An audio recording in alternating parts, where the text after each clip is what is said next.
आज मैं चूल्हे पे क्या बना रही हूँ इस बड़े से पतीले में। और देखिए कितना अच्छा ये स्वादिष्ट बनकर तैयार होगा। तो हेलो फ्रेंड्स, राधे राधे। कैसे हैं आप सभी? आई होप आप सभी अच्छे होंगे, स्वस्थ होंगे और मस्त होंगे। तो फ्रेंड्स, ये मेरे पति जी ने काफ़ी दिन पहले मतलब 2-3 दिन पहले मावा निकाला था। तो एक्चुअली ऐसा हुआ था कि दूध इन्होंने लिया है था और ये मतलब दूध का जो बच गया था, इन्होंने उसका मावा निकाल दिया है।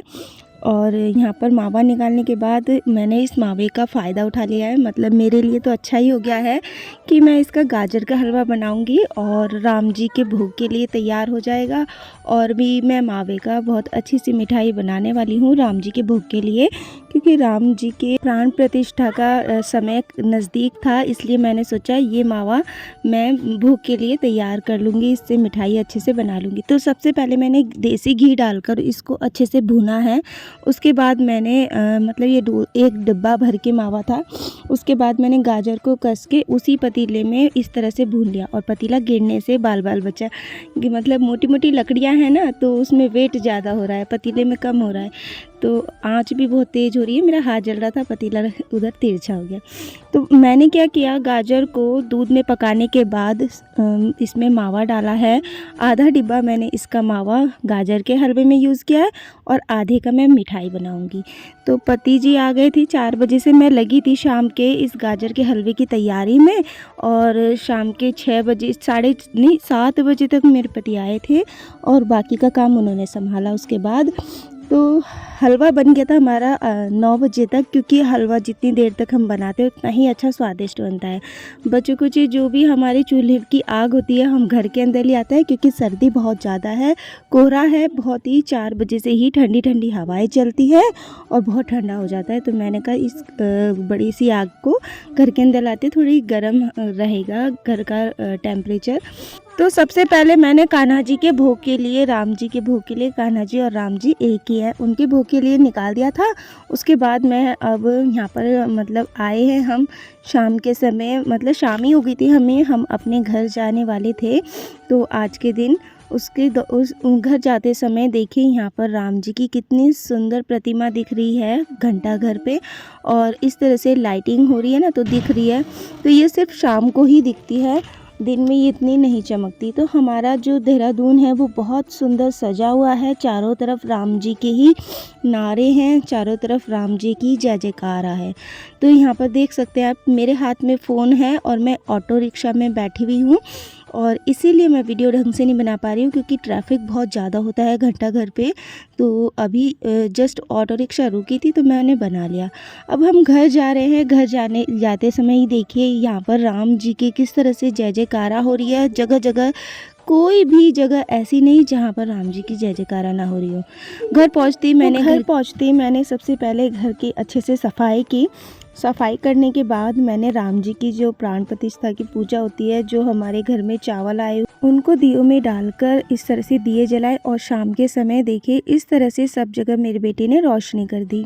बच्चों ने बहुत धूमधाम से राम जी की प्राण प्रतिष्ठा के दिन दीपोत्सव मनाया और बहुत अच्छे से डेकोरेशन की। तो मैं तो घर के अंदर के काम में बिजी थी और छोटे बच्चे शौर्य, सौम्या, शिबू, सारवी, ये चारों बच्चे जो है ना बाहर की डेकोरेशन देख रहे थे। यानी कि इन्होंने बैलून फुला के छत पे चढ़ चढ़ के बैलून लगा दिए। और मेरी छोटी सी बेटी ने दिए जला के चारों तरफ जो है रोशनी कर दी। चारों कोनों में मेरी बेटी ने दिए रख दिए, तुलसी माता में रख दिया और सारी जगह छत पे, नीचे, दाएं बाएं, इधर उधर सब जगह रोशनी कर दी। घर के हर एक कोने में रोशनी कर दी। तो देखिए इस तरह से मेरे बच्चों ने बैलून लगाए और इस तरह से डेकोरेशन की। और बस इस तरह से मनाया हमने राम जी की प्राण प्रतिष्ठा का दीपोत्सव। और यहाँ पर देखिए मैंने छोटा सा ये अयोध्या राम मंदिर का मॉडल मंगवाया था। तो इस मंदिर को रख के ही मैंने पूजा की है। और इसमें राम जी, मतलब जितना भी अयोध्या में राम जी का वास है, उस तरीके से मैंने मानकर इस मंदिर की पूजा की है और प्रार्थना की है कि आपका हमेशा हमारे घर में, हमारे मन में, हम सब पे आशीर्वाद रहे, वास रहे। तो इस तरह से देखिए आपको कैसा लगा हमारा ये छोटा सा मंदिर, कमेंट बॉक्स में ज़रूर बताइएगा। और फ्रेंड्स, आपको मेरा छोटा सा ब्लॉग अच्छा लग रहा है तो वीडियो को प्लीज़ लाइक, शेयर, सब्सक्राइब करना ना भूलिएगा। तो चलिए आगे चलते हैं और मंदिर की पूजा करने के बाद, सारी चीज़ें करने के बाद अब मैं बनाऊंगी भगवान राम के लिए भोग। भगवान राम जी के लिए मैंने भोग में बनाए थे मावे के पेड़े, लड्डू, मतलब दोनों चीज़ें बोल सकते हैं। तो यहाँ पर जो मावा मैंने बचाया था आधा डिब्बा, वो सब मैंने लिया, हाथों से मसला और उसके अंदर मैंने बूरा मिलाया, जितना हमें चाहिए था, जितनी हमें ज़रूरत है, इस तरह से मसल के बूरा मिलाया। और राम जी के गाने गाते गाते हमने ये लड्डू पेड़े बना लिए। तो मैंने एक साइड में फ़ोन में गाने बजा रखे थे और एक साइड में हम मुंह से भी गा रहे थे, और इस तरह से मसल के मैंने इसका लड्डुओं का जो है अच्छे से मैंने तैयार कर लिया था। बूरा और मावे को मिक्स करके सिंपल तरीके से मैंने बनाया। और ये वीडियो मेरी बेटी बना रही है, तो मेरी बेटी इधर उधर फ़ोन को घुमाती रहती है, जो उसके मन में आए वो रिकॉर्ड कर लेती है, वो दिखा देती है आप लोगों को। तो देखिए यहाँ पर इस तरह से मैंने इसको मसला है। तो अब इसको मसलने से क्या होगा, बूरा और जो है मावा हमारा इक्वली सब सेट हो जाएगा। तो हाथों से हमें इसे मसलना होता है ताकि हमारे मावे में अच्छे से बूरा मिल जाए, और ऐसा ना हो कि कहीं पे मीठा लगे कहीं पे ना लगे। तो हमें जितनी ज़रूरत होती है उतना ही हमें इसमें बूरा डालना है। हमें ज़्यादा मीठा खाना पसंद है तो हमने मीठा ज़्यादा ही लिया है। तो मेरी बेटी ने ये वीडियो बिल्कुल भी अच्छी नहीं बनाई। मेरी बेटी ने पता नहीं क्या इसमें रिकॉर्ड कर लिया। देखिए किस तरह से बना रही है। तो देखिए हमारे जो लड्डू है ना, वो बनाने शुरू कर दिए हमने, और एक लड्डू मैंने बनाया है, देखिए कैसा बना है। तो बस इस तरह से और बाकी के लड्डू भी बना लेते हैं। मेरी बेटियां भी मेरे साथ बैठी हुई हैं और बोल रही हैं मम्मी हम भी आपकी मदद कर देते हैं। तो पहले मैंने ना दीप जलाए थे, क्योंकि मुझे मेरे घर से आने में लेट हो गया था और फिर घर की साफ़ सफाई करने में लेट हो गया था। तो इस तरह से करते करते शाम हो गई थी, तो इसलिए पहले मैंने दीप जलाए, उसके बाद मैं ये भोग बना रही हूँ। क्योंकि ऐसा हुआ था ना कि मतलब रोशनी, मतलब अंधेरा जल्दी हो जाता है आजकल, तो हमें शाम होने से पहले पहले दीप जलाने होते हैं। और हलवा मैंने एक दिन पहले बनाया था।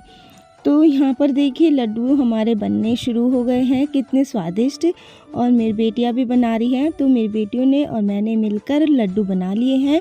तो मेरी बेटियाँ बोलने लगी मम्मी मैं बड़े बड़े लड्डू बनाती हूँ, क्योंकि राम जी के साथ जो है ना हनुमान जी भी रहते हैं, तो हनुमान जी को इतने छोटे लड्डू में उनका पेट नहीं भरेगा, तो इसलिए मैं बड़े बड़े लड्डू बनाती हूँ।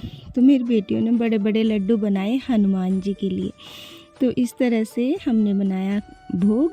तो फ्रेंड्स कैसा लगा है हमारा लड्डू पेड़े का भोग, प्लीज़ कमेंट में ज़रूर बताना। और वीडियो थोड़ी भी अच्छी लगी हो लाइक शेयर सब्सक्राइब करना ना भूलना। और फ्रेंड्स आपने क्या क्या तैयारियां की थी राम जी की प्राण प्रतिष्ठा के उत्सव में, प्लीज़ हमें ज़रूर बताइएगा।